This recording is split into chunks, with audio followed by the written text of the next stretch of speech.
ప్రభువైన క్రీస్తు నామములో మీ అందరికీ కూడా నా హృదయపూర్వకమైన వందనాలు తెలియజేసుకుంటూ, దేవుడు నన్ను సజీవురాలుగా ఉంచి ఈ మాటలు, ఈ మహాదేవుని మాటల్ని ఉచ్చరించడానికి, ప్రకటించడానికి దేవుడు నాకు ఇచ్చిన సమయాన్ని బట్టి దేవుడికి కృతజ్ఞతాస్తుతులు చెల్లించుకుంటూ, నేను ఇప్పటి వరకు చెప్పిన మాటలు బట్టి ఒక మాట చెప్తున్నాను. ఎందుకు మాట్లాడుతున్నానంటే, మొదటి తిమోతికి రాసిన పత్రిక 4వ అధ్యాయం 13వ వచనంలో లేదు, 2వ తిమోతి అందులో కూడా ఉంది. మీరు నోట్ చేసుకోండి, అంటే మనకు టైం ఉంటుంది కాబట్టి 2వ తిమోతి కూడా మనం చదువుకుందాం తర్వాత. ఇప్పుడు 3వ అధ్యాయం 2-3 వచనాలు అది నోట్ చేసుకోండి, ఇది నోట్ చేసుకోండి. వాక్యమును ప్రకటించు, సమయమందును అసమయమందును ప్రయాసపడు, సంపూర్ణమైన దీర్ఘశాంతముతో ఉపదేశించుచు, ఖండించుచు, గద్దించుము, బుద్ధి చెప్పుము. ఎందుకనగా జనులు హితబోధన సహింపక దురద చెవులు గల వారి తమ స్వకీయ దురాశలకు అనుకూలమైన బోధకులను తమ కొరకు పోగు చేసుకొని సత్యములకు చెవినీయక కల్పన కథల వైపునకు తిరుగు కాలము వస్తుందన్నాడా, వచ్చిందన్నాడా? వచ్చింది అన్నమాట. అలా ఏదైనా సరే ఉన్నది ఇక్కడ ఏమవ్వాలి? గద్దించాలి, ఖండించాలి, బుద్ధి చెప్పాలి. ఎందుకని? ఏం జరుగుతోంది? సత్యానికి చెప్పినవక ఏం చేస్తున్నారంట? దురద చెవులు గలవారి సత్యములకు చెవినియక కల్పన కథల వైపుకి తిరుగు కాలము. కల్పన కథలు అంటే బాగా కథలు చెప్తే భలే ఇంట్రెస్ట్ గా వింటారు కదండి. కానీ వాక్యము చూడండి. ఈరోజు మనము భక్తిగా గనక ఉంటే ఎటువంటి ఆధిక్యతను, ఎటువంటి గొప్ప దేవుని యొక్క మహాకృపను పొందుకుంటామో, దేవుడు ఎటువంటి పరిస్థితుల్లో నుంచి మనల్ని తప్పించుతాడో, మనము భక్తి కలిగి ఉంటే జరిగిన సంఘటనల్ని, చరిత్రలో జరిగిన సంఘటనని మనం ఈరోజు నేర్చుకుందాము. మనకి మాదిరిగా కొంతమంది వ్యక్తులు ఉన్నారు కాబట్టి వారిలో ఒక వ్యక్తి గురించి నేర్చుకుందాము. మన భక్తి మీద భక్తిని ఎందుకు అంత గట్టిగా చెప్తున్నానంటే, మనం చేస్తున్నాం భక్తి మాత్రమే చేస్తున్నాం, భయముతో కూడిన భక్తి. అమ్మో, ఈ సమయానికి నేను దేవుని సన్నిధికి రాలేకపోతే అమ్మో దేవుడేమన్నా అనుకుంటాడేమో, దేవుడు నన్నేమన్నా ఇచ్చేస్తాడేమో అనే భయము కలగాలి. ఆ భయం కలిగిన భక్తి మనకి గొప్ప కార్యాలు చేసి పెట్టింది, గొప్ప ఆశీర్వాదాలను తెచ్చిపెట్టింది అనమాట. అందుకనే దానికి ముందుగా ఒకసారి ఇర్మియా గ్రంథాన్ని తీసి 6వ అధ్యాయాన్ని మనం చదువుకుందామండి. ఇర్మియా గ్రంథము 6వ అధ్యాయము 16వ వచనం నుంచి నేను చదువుతున్నాను. యెహోవా ఇలాగూ సెలవిచ్చుచున్నాడు, మార్గములలో నిలిచి చూడుడి, పురాతన మార్గములను గురించి విచారించుడి, మేలు కలుగు మార్గమేది అని అడిగి అందులో నడుచుకొనుడి, అప్పుడు మీకు నెమ్మది కలుగును. ఏమని అంటున్నాడండి? యెహోవా ఇలాగ సెలవిస్తున్నాడంట, మార్గాలలో, భూలోకంలో ఉన్న మార్గాలన్నీ కూడా నిలిచి చూడండి, మీకు ఏ మార్గములో నెమ్మది కలిగిద్దో అని ఏమంటున్నారు? అలాగే మన పూర్వీకులు కూడా నడిచారు కదా కొన్ని మార్గాల్లో, వారిని కూడా విచారించండి అన్నాడు. జాగ్రత్తగా వినండి కొంచెం. ఏమంటున్నాడు? మీరు మార్గములలో నిలిచి చూడండి, పురాతన అంటే ఏ మార్గము మీకు నెమ్మది కలిగిద్దో, భూలోకంలో ఉన్న మార్గాల్లో మనకి నెమ్మదినిచ్చేది ఏ మార్గమో నిలిచి చూడండి అని. తర్వాత మన పురాతన మార్గములను గురించి విచారించండి. మన పూర్వీకులు అంటే పరిశుద్ధ గ్రంథంలో చరిత్రలో జరిగిన మన పూర్వీకులు, క్రీస్తుకు పూర్వం జరిగిన ప్రతి చరిత్రను కూడా పరిశుద్ధ గ్రంథంలో లిఖించి మన ముందు పెట్టి ఉన్నారంటే మన పూర్వీకులు అంటే పురాతన మార్గములను గురించి విచారించండి అన్నారు. నిజంగా విచారిస్తున్నారండి? దేని గురించి విచారిస్తామేమో? ఏదైనా మనకి రావాలి గవర్నమెంట్ నుంచి, అది మిస్ అయింది, ఎంతమందిని విచారిస్తామండి? నిజంగా అండి, మీరు గ్రహించుతూ ఉండండి. ఏదైనా విషయం కావాలి మనకి, ఏదైనా సమాచారం కావాలి, ఎంతమందిని విచారిస్తామండి? భక్తి విషయంలో విచారించలేకపోవటము అలవాటైపోయింది అన్నమాట. నిజంగా ఏదో ఒక దేవుడు, ఏదో ఒక మార్గం, ఆ టైంకి దండం పెట్టుకుంటే చాలు, ఆ టైంకి ప్రార్థన చేసుకుంటే చాలు అని భౌతికంగా ఆలోచించబట్టి భయముతో కూడిన భక్తిని చేయలేకపోతున్నాము. దాని ద్వారా వచ్చే నిత్య రాజ్యానికి కూడా వెళ్తామో వెళ్ళమో కూడా తెలియదు అన్నమాట. కానీ పురాతన మార్గముల గురించి విచారించండి, మేలు కలుగు మార్గం ఏది అని అందులో అడిగి అందులో ఏది మంచి మార్గం అమ్మా, ఏది పురాతన మార్గంలో పూర్వీకులు ఏం చెప్పారమ్మా అని తెలియని వారు అడిగి తెలుసుకుంటున్నారా? ఎప్పుడైనా ఫోన్ చేసి ఏదన్నా తెలియలేదు అనుకోండి, బైబిల్ గ్రంథంలో అది ఏమన్నా ఫోన్ ద్వారా మాట్లాడుతున్నాం లేకపోతే కలిసినప్పుడు ఈ విషయంలో మాకు తెలియలేదు, ఈ వాక్యం మాకు అర్థం అవ్వలేదు అని ఎప్పుడైనా నేర్చుకున్నారా? తెలుసుకోవడానికి అడిగి తెలుసుకోవడానికి ప్రయత్నం చేస్తున్నారా? దేనికోసం ఫోన్ చేస్తారు? మా కుటుంబంలో ఈ అవసరం ఉంది, ప్రార్థన చెయ్యండి, మా కుటుంబంలో ఇది కొదవగా ఉంది, ఈ విషయంలో ప్రార్థన చేయండి. వచ్చి ప్రార్థన చేయించుకోమా, లేకపోతే వచ్చి ప్రార్థన చేస్తారా? ఇది కదా మనకు తెలుసు. ఇలాంటివి ఇదే బాడీలో కనుక వెళితే ఈ భక్తిలో ఉన్న విధానము మనం ఏది కూడా పొందుకోలేమండి.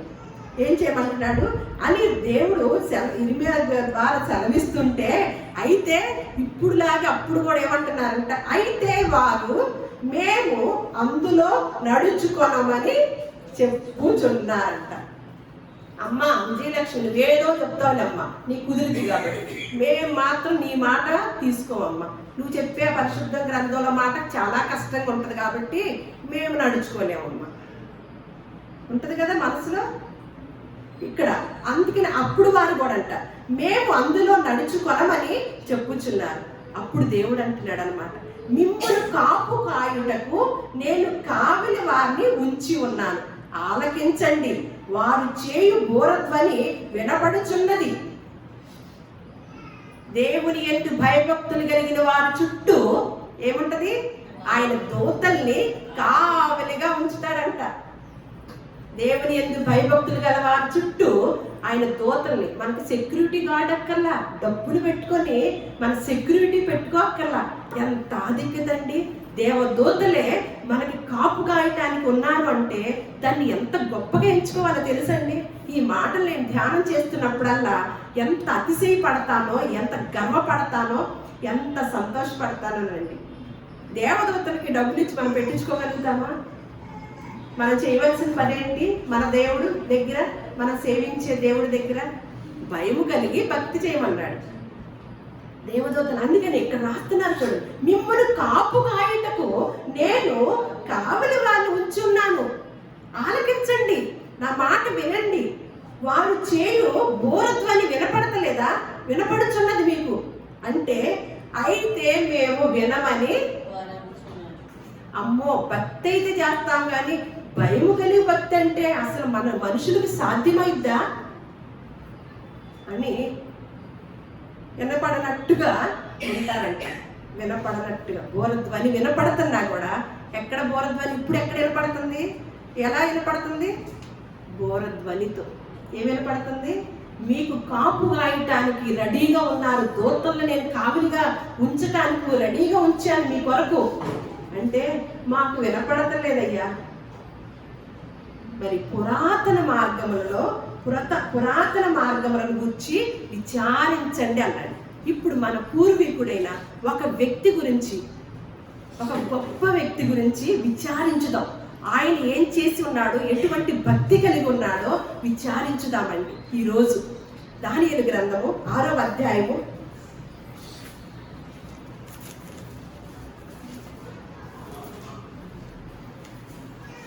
నేను అక్కడక్కడ చదువుతాను అనమాట. మీకు మొదటి నుంచి నేను చదువుతాను. తన రాజ్యం అంతటి పైన అధిపతులుగా ఉండుటకై 120 మంది అధిపతులను నియమించుటకు దర్యావేషునకు ఇష్టమాయను.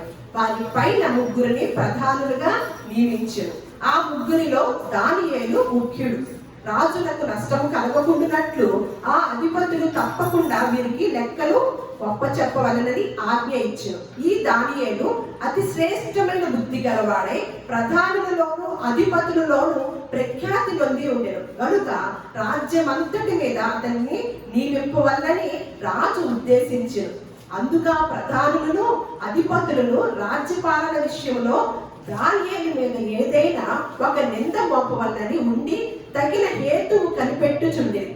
ఒకసారి ఇక్కడ ఆగి దానియేలుని బట్టి ఆయనకున్న ఆ భక్తి విధానం, ఆయనకున్న పవర్ను బట్టి రాజుగారు ఏం చేస్తున్నారంట?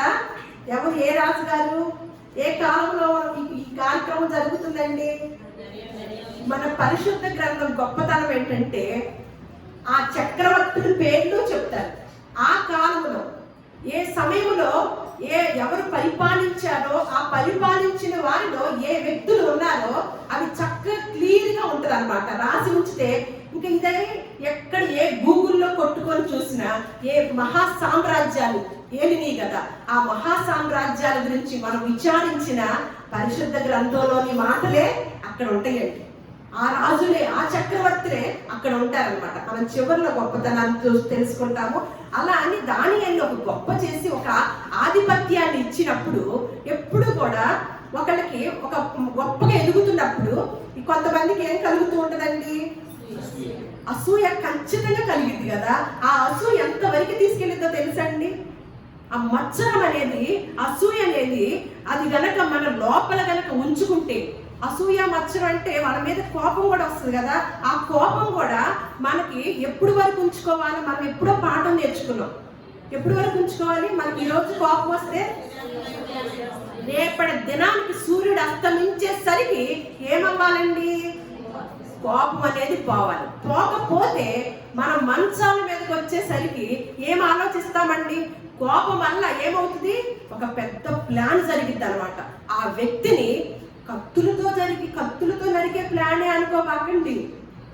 ఆ వ్యక్తిని ఎలాగైనా కూలదోయాలి, ఆ వ్యక్తిని ఎలాగైనా సరే నష్టపరచాలి నా పరిధిలో, నా జ్ఞానంతో అని ఆ మత్సరము ఆ రోజంతా ఉంటే గనక ఎటువంటి ఆలోచనలు రేపించింది? ఆ ఎవరి మీదైతే మత్సరము కలిగి ఉన్నామో ఆ వ్యక్తిని కూలదొయ్యాలి, వాళ్ళని పడగొట్టాలి అనే దాకా తీసుకొచ్చింది అనమాట. అందుకనే మనకి క్రొత్త నిబంధనలోనే ఆ మాట రాసి ఉంది. అయితే వీళ్ళకి ఏమి కలిగింది? బాగా అసూయ కలిగింది అనమాట. ఈ దానియేలుకి ఈ దర్యావేషు గారు, ఈ మహాచక్రవర్తి ఎంత గొప్ప స్థానాన్ని ఇచ్చాడు. ఎందుకు ఈయన ఎలాగైనా సరే ఈయన మీద నింద మోపాలి, ఏ రూపంలో అయినా సరే నింద అనేది మోపాలి అంటే ఒక ప్లాన్ వేశారనమాట. వేసి వాళ్ళు చెప్తున్న మాటలు అనమాట. అందుగా ప్రధానులను అధిపతులను రాజ్యపాలన విషయంలో దానియేలు మీద ఏదైనా ఒక నింద మోపవల్లని ఉండి తగిన హేతువు కనిపెట్టుచూ ఉండిరి. కానీ చూడండి, చూడండి మీరు బైబిల్ గ్రంథాన్ని ఏమంటున్నాడు? గాని దగ్గరే ఉంటదండి పెద్ద విషయం. అయితే గాని ఇట్లాంటి దగ్గర మనకేదో నేర్చుకోవాల్సిన విషయం ఉంటుంది అనమాట. దానియేలు నమ్మకస్తుడై ఏ నేరమైనను ఏ తప్పైనను చేయవాడు కాడు కనుక దానియేలులో తప్పైనను లోపమైనను కనుగొనగా లేకపోయింది. అందుక మనుషులు అతన్ని దేవుని పద్ధతి విషయమంతే గాని మరి ఏ విషయమంతను అతనిలో లోపము కనుగొనలేమని అనుకొనిరి. భౌతికంగాను ఆత్మీయంగాను దానియేలులో ఏ లోపాన్ని కూడా కనుగోలేకపోయారంట. చెప్పాను కదా నేను, అదే మీకు అందుకే చెప్తున్నా. శత్రువులు కనుక ఎటువంటి తంత్రాలు జరిగించినప్పటికీ కూడా ఏం జరిగింది? మనలో గనక ఆ సత్తా ఉంటే గనక, దేవుని మహాకృప గనక ఉండి మనము దేవుని యందు భక్తి కలిగి ఉంటే గనక మన ఎదుట ఏ విరోధి కూడా, ఏ ఆయుధము కూడా వర్ధిల్లదని దేవుడే చెప్పి ఉన్నాడండి.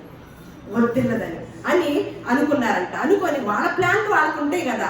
ఏదో సామి చెప్పినట్టు అనమాట. మనకు చివరిలో అర్థమైంది అసలు ఈ మన పూర్వీకుడైన దానియేలు చరిత్ర చదువుతుంటే మనం విచారిస్తున్నాము. ఇప్పుడు ఈ విచారంలో ఏమి నేర్చుకుంటామో చూద్దాం.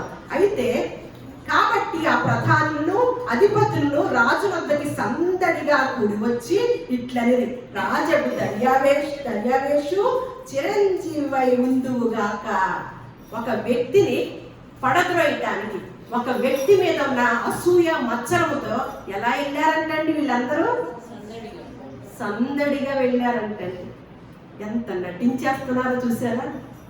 సందడిగా వెళ్ళారు. ప్రతి మాటని మీరు జ్ఞాపకం ఉంచుకోండి మనసులో.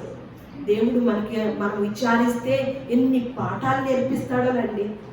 ఉచితంగా అండి, ఏ ఫీజు కట్టక్కర్లా.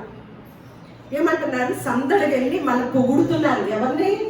రాజుగారిని పొగుడుతూ రాజ్యపు ప్రధానులు, సేనాధిపతులు ఎవరెవరు లేదని చూడండి. ఒక మంచి హోదాలో ఉన్నప్పుడు ఒక చీప్ మెంటాలిటీ ఉంటే బాగుంటుందంటారా? నాకు ఒక మంచి హోదాలో ఉన్నాను, మంచి జాబ్లో ఉన్నాను, చిల్లర పనులు, చిల్లరి మాటలు, చిల్లరి విధానాలు చేస్తూ ఉంటే అది ఎలా ఉంటుందండి? బాగుంటుందా? ఆ హోదాకి కూడా గౌరవం అనేది పోతుంది అనమాట. ఈ ఒక మనిషిని కూలదోయటానికి పెద్దలు వెళ్ళారా, చిన్నలు వెళ్ళారా? పెద్దల్లోనే వస్తుంది గోళ. ఎవరెవరు వెళ్ళారు? రాజ్యపు ప్రధానులు, సేనాధిపతులు, అధిపతులు, మంత్రులు, సంస్థానాధిపతులు అందరూ కూడి రాజుకు ఒక ఖండితమైన చట్టము స్థిరపరిచి దానిని శాసనముగా చాటింప చేయనట్లు ఆలోచన చేసిరి. ఏమి శాసనం అంటే? ఎట్లనగా 30 దినముల వరకు నీ యొద్ద తప్ప మరి ఏ దేవుని యొద్దనైనను మానవుని యొద్దనైనను ఎవ్వడను ఏ మనవియు చేయకూడదు. ఎవడైనను చేసిన ఎడల వాడు సింహపు గుహలో పడద్రోయబడు. రాజా, ఈ ప్రకారముగా రాజు శాసనము ఒకటి పుట్టించి మాదీయుల యొక్కయు పారసీకుల యొక్కయు పద్ధతిని అనుసరించి స్థిరముగా శాసనముగా ఉండినట్లు దాని మీద సంతకము చేయమని మనవి చేసిరి. కాగా రాజు దర్యావేషు శాసనము రాయించి సంతకము చేసిన ముద్ర వేసేసాడండి. ఏమని? ఇది కూడా తెలిస్తే మీకు అర్థమవుతుంది అన్నమాట. ఇక రాజుగారు శాసనం వేసేసాడు, సంతకం రాసేసాడు. వాళ్ళు చెప్పిన శాసనానికి ఏం చేశాడు? ఇట్టి శాసనము సంతకము చేయబడినని దానియేలు తెలుసుకొనినను అతడు తన ఇంటికి వెళ్ళి యథాప్రకారముగా అనుదినము 3 మారు మోకాళ్ళుని తన ఇంటి పై గది కిటికీలు యెరూషలేము తట్టులకు తెరవబడి ఉండగా తన దేవునికి ప్రార్థన చేయించు ఆయనను స్తుతించుచూ వచ్చెను. మన పూర్వీకుడైన ఆయన్ని విచారిస్తుంటే ఎంత విషయాలు తెలుస్తున్నాయండి. ఈ రోజు శాసనం వచ్చిందండి. మీరు ఆదివారం మందిరానికి వెళితే మీకు అన్ని కట్టు, అంత దాకా అక్కడ సింహాల బోనులో దాకా అక్కడ మీకు రేషన్ కార్డు కట్టు, మీకు వచ్చే పథకాలు కట్టు, అసలు మీ టోటల్గా అసలు ఏది కూడా ప్రభుత్వం నుంచి మీకు రాదు అని ఉంది. ఆ శాసనం రాశారు. ఎంతమంది ఉంటామండి?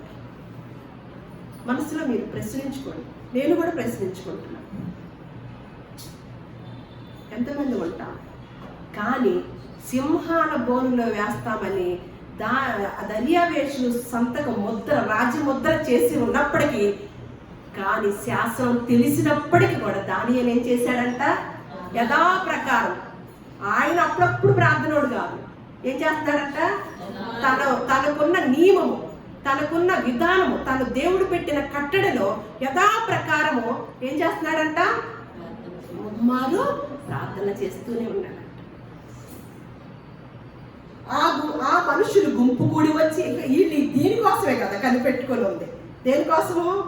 ఈ దానిని ఇరికించడానికే కానీ ఏదో శాసనం పెట్టాలనా, ఏదో రాజుగారి మీద ప్రేమ, రాజ్యం మీద ప్రేమ కాదు కదా. ఒక్క వ్యక్తిని పడవేయడానికి ఏం చేశారు? ఆ మనుషులు గుంపు కూడి వచ్చి దానియేలు తన దేవునికి ప్రార్థన చేయటయు ఆయనను బతిమాలు కొనటయు చూచి రాజు సముఖమునకు వచ్చి శాసన విషయమును బట్టి, రాజా, 30 దినముల వరకు నీకు తప్ప మరి ఏ దేవునికైనా మానవుడికైనా ఎవడను ప్రార్థన చేయకూడదు. ఎవడైనా చేసిన ఎడల వాడు సింహము గృహలో పడద్రోయబడునని నీవు ఆజ్ఞ ఇయ్యలేదా అని మనవి చేయగా, రాజు మాదీయుల యొక్కయు పారసీకుల యొక్కయు పద్ధతి ప్రకారం ఆ సంగతి స్థిరమే. అవును, నిజమే. పాపం రాజు ఏమంటున్నాడు? నిజమే కదా, చేశాను, సంతకం చేశాను కదా అంటున్నాడు. ఆయనకి దానియేలు సంగతి తెలియదు అనమాట. దానియేలు అంటే చాలా అభిమానం, చాలా ఇష్టం అండి. కానీ తనకు తెలియదు దానియేలు ఇరికిస్తారని. అయితే ఎవరు దాన్ని రద్దు పరచజాలని. అందుకు వారు చెరపట్టబడి తీసుకొచ్చావే నువ్వు యూదుల్లో నుంచి ఆ వ్యక్తిని తీసుకొచ్చి సింహాసనం అధిపతిగా ఇచ్చావు, మాకంతరి ఇవ్వకుండా ఎక్కడో చెరపట్టబడి ఉన్న వ్యక్తికి గొప్ప స్థానాన్ని ఇచ్చావు చూడు, నువ్వు గొప్పగా ఏం చేసావే బాగా. ఆ వ్యక్తి అంట ఏం చేస్తున్నాడు, ఆ దానియేలు నిన్నే కాని నీవు పుట్టించిన శాసనములనే కాని లక్ష్య పెట్టక అన్ను దినము ముమ్మారు ప్రార్థన చేయొచ్చు వచ్చుచున్నాడని చెప్పారన్నమాట. రాజు ఈ మాట విని బహుగా వ్యాకులు పడి దానియేలును రక్షింపవలనని తన మనస్సు దృఢము చేసుకొని సూర్యుడు అస్తమించు వరకు అతన్ని విడిపించుటకు ప్రయత్నం చేసినది. ఎంత బాగుందండి జరిగిన సంఘటన, కథ కాదండి. అందులోకి వెళ్ళిపోండి, ఆ కాలంలోకి వెళ్ళండి. ఆ రాజుగారికి ఇష్టం కలిగింది కాబట్టే యూదుడుగా ఒక చెరపట్టబడిన వాడికి గొప్ప స్థానంలో ఉంచాడంటే ఎవరిని బట్టి ఆ గౌరవం దక్కిందండి. తను సేవించే దేవుడు. మొదటి అధ్యాయంలో చూసాముగా, ఇంకొక శాసనాన్ని మార్చేశాడు. ఏం శాసనము? వారికి ఒక నియమం ఉంటుంది, ఆహార నియమాలను కూడా మార్చేశాడు మొదటి పేజీలోనే దానియేలు గ్రంథంలో. అలాంటి వ్యక్తి దేవునికి ప్రథమ స్థానం ఇచ్చినప్పుడు దేవుడు కలగ చేసుకోకుండా ఉంటాడా? రాజుగారికే చింతపడ్డాడంట, వ్యాకులు పడ్డాడంట, అంటే దిగులు పడ్డాడంట. అయ్యో నేను రాసేసానే, ముద్ర వేశానే, ఖచ్చితంగా సింహాల బోన్లో వెయ్యానే, ఎట్లాగూ ఈ బిడ్డ ఈ దానిలో ఎంత గొప్పవాడు, ఎంత మంచివాడు, అయ్యో మంచివాడిని నేను వేయిస్తున్నానని తను చేయవలసిన ప్రయత్నాలన్నీ చేశాడంటండి. కానీ ఏమైంది? వెయ్యాల్సి వచ్చింది. చదువుదామండి, గబగబా చదువుతాం. ఆ మనుషులు దీన్ని చూసి రాజు సన్నిధికి సందడిగా కూడి వచ్చి మళ్ళా ఈ ప్రయత్నాలన్నీ చూశారు. రాజు స్థిరపరిచిన ఏమన్నా ఒకవేళ మాట మార్చేస్తాడేమో ఈ రాజు అని ఏమంటున్నాడు, రాజు స్థిరపరిచిన ఏ శాసనము గాని తీర్మానము గాని ఎవ్వడును రద్దుపరచజాలడు, ఇది మాదీయులకును పార్సీకులకును విధి అని తమను తెలుసుకోవాలని ఎవరికి చెప్తున్నారు? రాజుగారికి. అంతటి రాజు ఆజ్ఞేయంగా బంట్రోతులు దానియేలును పట్టుకొని పోయి సింహం గుహలో పడద్రోస్తారు. మీరు ఇంటికి వెళ్ళాక బాగా చదువుకోండి, చాలా జాగ్రత్త. పడద్రోయిగా రాజు అంటున్నాడంట, పడద్రోసి నీవు అనుదినము తప్పక సేవించుచున్న నీ దేవుడే నిన్ను రక్షించునని దానియేలుతో చెప్పు. ఒక దేవుణ్ణి ఎరగని వాడు ఒక రాజుగారి ద్వారా ఏం మాట్లాడిస్తున్నాడండి, ఏం ప్రకటించాడండి, దేనితో సువార్త ప్రకటించాడండి? తన క్యారెక్టర్ బట్టి, తన నియమాలు బట్టి, తన కట్టడను బట్టి, దేవుడు చెప్పిన కట్టడలో జీవించే విధానాన్ని బట్టి రాజు మనసును సైతము కూడా గెలుచుకున్నాడనమాట. రాజు యొక్క మనసుని గెలుచుకొని ఆ రాజు ఏమంటున్నాడు, నాకు తెలుసు దానియేలు, నువ్వు సేవించే దేవుడు ఆయనకేం తెలియదు కదా. కానీ ఎలా తెలిసింది? ఎవరిని బట్టి తెలిసింది? మనల్ని బట్టి. మన ఇంట్లో వాళ్ళకి తెలిసిద్దా? మన భర్తలు రారనుకోండి, మా ఆవిడ సేవించే దేవుడు ఎంత గొప్ప దేవుడు అండి, మా ఆవిడ మాట్లాడితే ఒక్క అబద్ధం కూడా మాట్లాడదండి, మా ఆవిడ మాట్లాడితే రూపాయి గురించి ఆలోచించదండి, ఎప్పుడు దేవుడి గురించి ఆలోచించదండి, ఎప్పుడు బైబిల్ ముందేసుకొని కూర్చుంటదండి.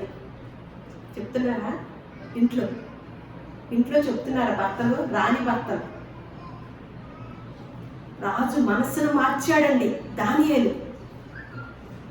రాజు మనస్సును మార్చాడు. ఎందుకు? తన ఉన్న విధానాన్ని బట్టి, తన భక్తి భావాన్ని బట్టి, తనకున్న ఆస్తుపాస్తుని బట్టి, తన మహారాజా చక్రవర్తి చెరగొనబడి వచ్చిన వాడు, చెరపట్టబడిన వాడు, బానిస. ఒక మాటలో చెప్పాలంటే ఆ బానిస ఏం చేస్తున్నాడు? రాజు మనసును గెలుచుకోండి, ఇదిగో దానియేలు నాకైతే బాగా తెలిసింది, నీవు సేవించు దేవుడు గొప్ప దేవుడు, సింహాల బోనులో వేసినప్పటికీ నిన్ను తప్పకుండా రక్షించి తీరుతాడు అని రాజుగారు చెప్తున్నారు. వారు ఒక రాయి తీసుకొని వచ్చి ఆ గుహ ద్వారమున వేసి దాన్ని మూసిరి.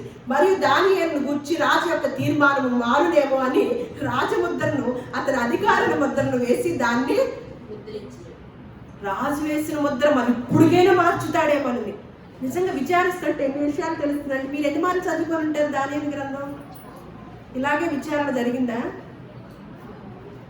ఇంకా ఒక్క ఆయనతో పాటు ఉన్న అధికారులందరూ ముద్ర వేశారంట. మళ్ళీ అర్ధరాత్రైనా మనసు మార్చుకుంటాడేమోనని. అర్థమైందా? చూడండి అని అంతటా రాజు నగరానికి వెళ్ళి ఆ రాత్రి అంతా ఏం చేస్తున్నాడండి? ఉపవాసం ఉండే పని ఎవరిదండి? దానియేలు వాళ్ళ నియమం అన్నమాట. కానీ రాజుగారు ఎవరికి ఉపవాసం ఉంటున్నాడు? ఈయన నిర్దోషి.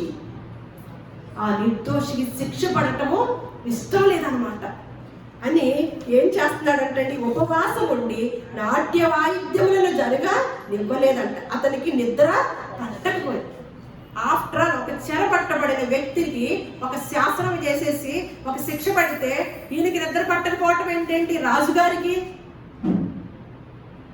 రాజుగారు భోజనం చేశాక వాళ్ళ ముందు ఎవరో ఉంటారు, వాళ్ళని ఆహ్లాదపరచడానికి నాట్యాలు వేసేవారు, వాయిద్యాలు వాయించేవారు రాజుగారు కదా. కానీ ఆ రోజు ఏం చేశాడు? తన సంతోషాన్ని వదిలివేశాడు. ఉపవాసం ఉండి నిద్ర పట్టలేదంట. చూడండి,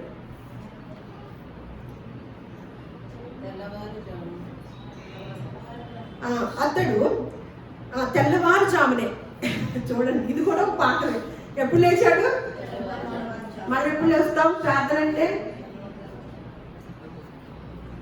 దానియేలుకి, రాజుగారికి, దర్యావేషు గారికి, మహాచక్రవర్తి తెలుసండి. తర్వాత చెప్తా ఈయన ఎలాంటి కెపాసిటీ కలిగిన వాడు, ఈయన ఎటువంటి రాజ్యాన్ని పరిపాలించాడో చివరిలో చెప్పి ముగిస్తాను.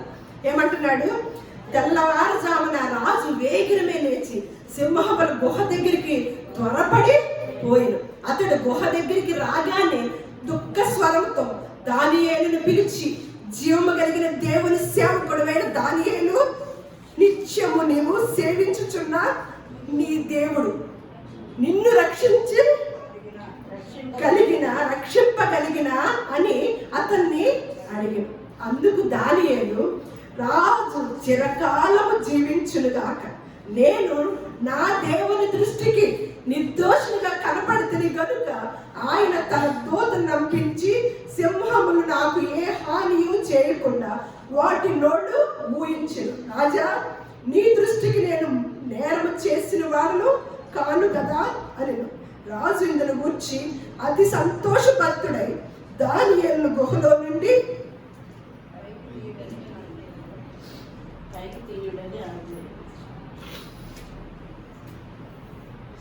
పైకి తీయుడని ఆజ్ఞగా బంట్రోతులు దానియేలును బయటికి తీసి, అతడు తన దేవుని యందు భక్తి కలిగిన వాడైనందున అతనికి ఏ హానియు కలగలేదు. ఏం కలిగి ఉన్నాడంటే అతడు? నేను అదేనండి చెప్తున్నాను. మనం భక్తి కలిగి ఉంటే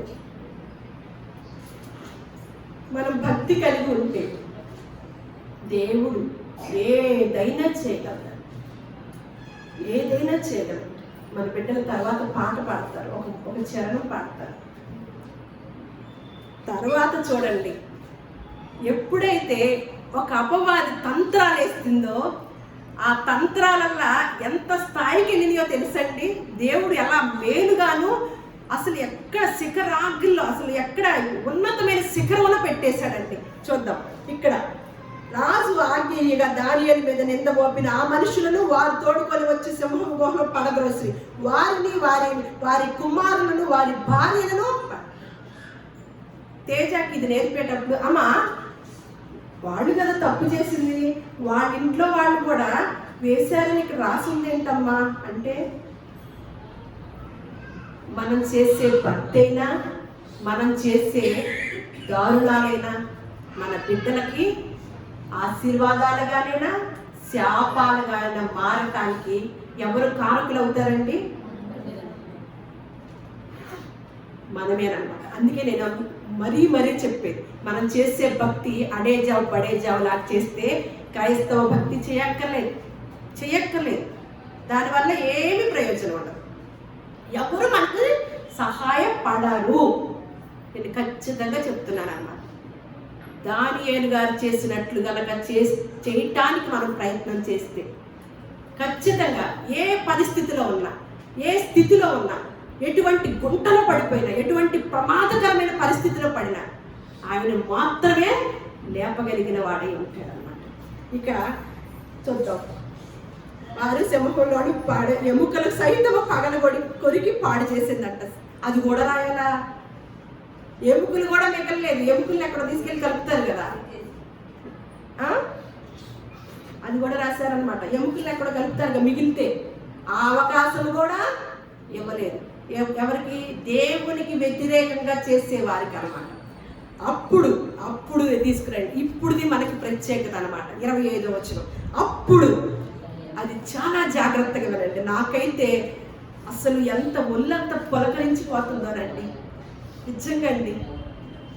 అప్పుడు రాజగు దర్యావేషు లోకమంతటా నివసించు సకల జనులకును రాష్ట్రములకును ఆయా భాషను మాట్లాడు వారికి ఇలాగూ వ్రాయించును, మీకు క్షేమాభివృద్ధి కలుగునుగాక. నా సముఖమున నియమించిన దేమనగా నా రాజ్యములోని సకల ప్రభుత్వములు ఎందుండు నివాసులు దానియేలు యొక్క దేవునికి భయపడుచు ఆయన సముఖమున వణుకుచుండవలెను. ఆయనే జీవము కలిగిన దేవుడు, ఆయనే యుగ యుగములుండు వాడు. ఆయన రాజ్యము నాశనము కానేరదు, ఆయన ఆధిపత్యము తుదమట్టుకు కుండును. ఆయన విడిపించువాడును రక్షించువాడునై ఉండి పరమంతును భూమి మీదను సూచక క్రియలను ఆశ్చర్య కార్యములు చేయువాడు. ఆయనే సింహముల నోటి నుండి ఈ దానియేలును రక్షించును అని రాయించెను. ఈ దానియేలు దర్యావేషు ప్రభుత్వ కాలమందును పారసీకుడగు కోరేషు ప్రభుత్వ కాలమందును వర్ధిల్లి. ఏమి రాయించాడంటే వీళ్ళేమన్నా ఒక్క దానియేలు వరకు పాడు చేయాలనుకున్నారు. దానియేలు సేవించే దేవుణ్ణి ఎక్కడ పెట్టుకొచ్చాడు ఈ దర్యావేషు? ఈ దర్యావేషు ఏంటో తెలుసండి? ఈ దర్యావేషు గురించి ఏంటో తెలుసండి? క్రీస్తుకు పూర్వము 539లో ప్రపంచాన్ని పరిపాలించిన ఒక మహా చక్రవర్తి అంట. క్రీస్తుకు పూర్వం 539లో ప్రపంచాన్ని పరిపాలించిన ఒక మహా చక్రవర్తి అంటండి. ఒక రాజముద్ర వేసి దానియేలు దేవుడే జీవము కలిగిన దేవుడు, దానియేలు దేవుడే రక్షించగలిగిన దేవుడు, దానియేలు దేవుడే విడిపించగలిగిన దేవుడు. దేని నుంచి? పాపముల నుంచి అని ఒక రాజముద్ర వేసి ఎవరి వరకు?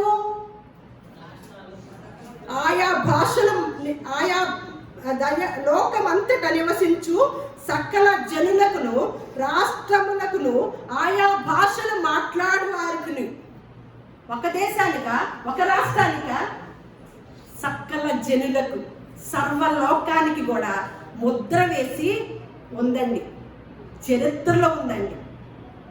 కానీ దర్యావేషు తర్వాత చెప్తానమాట. అలా ఎందుకంటే ఈ గొప్పతనము నెబుకద్నెజరు ద్వారా ఆ దర్శనం నెబుకద్నెజరు రాజు గారికి వచ్చిన దర్శనాన్ని బట్టి ఆ భావాన్ని తెలియచేసిన గొప్పవాడై ఉన్నాడనమాట దానియేలు అనమాట.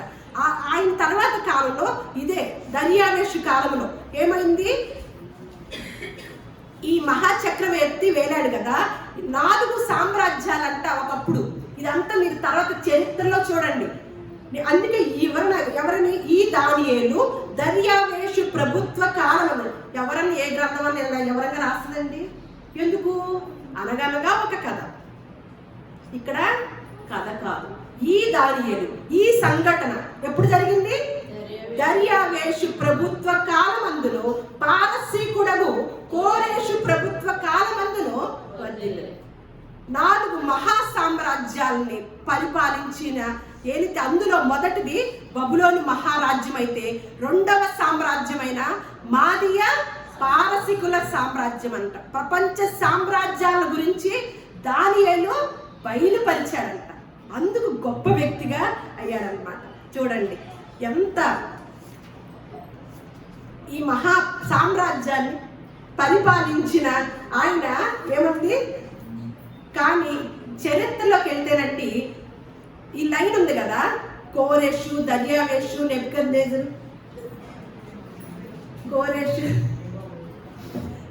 వీళ్ళందరూ ఉన్నారు కదా, వీళ్ళ పేర్లు ఉన్నాయండి. కానీ తీసుకొచ్చుకోండి, దర్యావేషు పేరు చరిత్రలో నుంచి తొలగించారండి. చరిత్రలో నుంచి తొలగించారండి. అర్థమవుతుందా? ఎందుకు?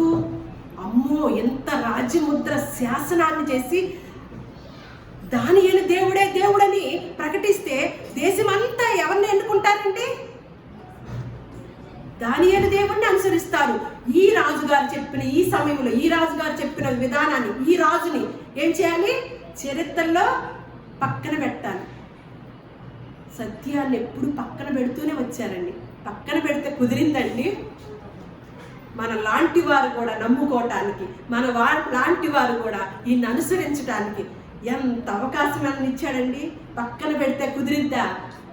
ఒక వ్యక్తిని పడద్రోయటానికి, ఒక దైవాన్ని తరతరాలు సేవించకుండా ఉండటానికి ఎన్నో ప్రయత్నాలు చేసింది అపవాది. కానీ దాన్ని అంతటినీ ఏం చేశాడండి దేవుడు? అందుకని మన బిడ్డలు ఒక పాట పాడతారు.